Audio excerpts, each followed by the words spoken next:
Hello mga persons! Good morning!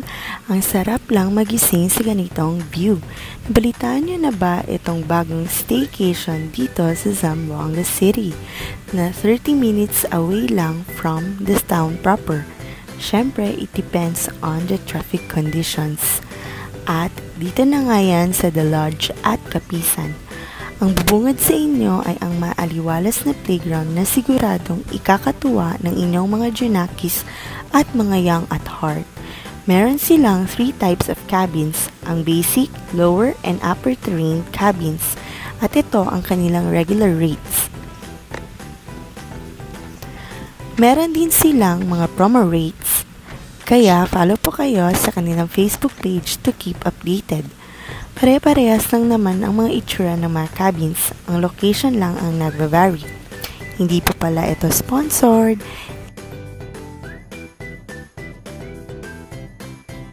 Anyways, ang aming binook ay ang upper terrain cabin na 6,000 pesos dahil weekend ito.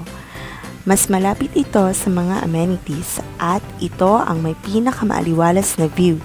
Inclusive sa rate ang private cabin with bathroom, free breakfast for 2, 24/7 internet connection, kawa bath for 2, and ang free use ng lahat ng kanilang amenities. But take note, medyo hindi malakas yung internet nila sa loob ng cabin based sa aming experience. Mas malakas siya pag nasa labas.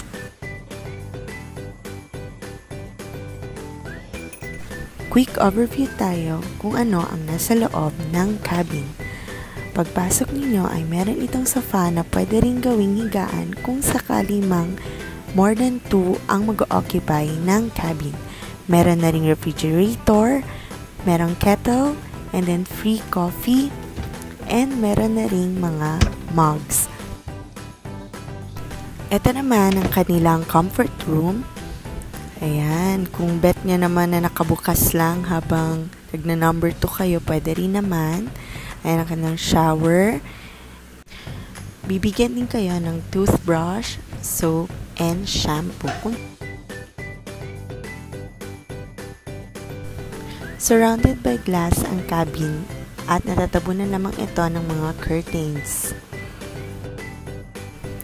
Meron rin silang in-house restaurant kung saan may mga beverages and food menu rin kayo na pwedeng pagpilian.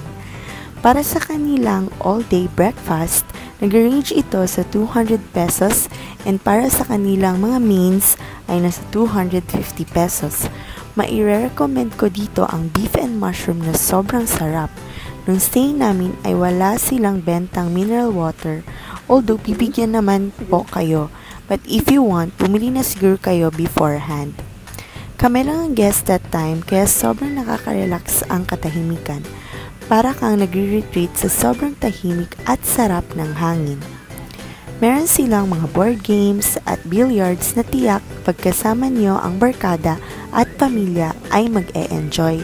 At pagdating ng gabi ay pwede rin kayong mag-bonfire. Overall, maganda at relaxing ang experience. Highly recommended ang place and if gusto nyo talagang panandali ang malayo sa ingay ng city, dito na kayo sa The Lodge at Kapisan. Yun lang, bye mga person!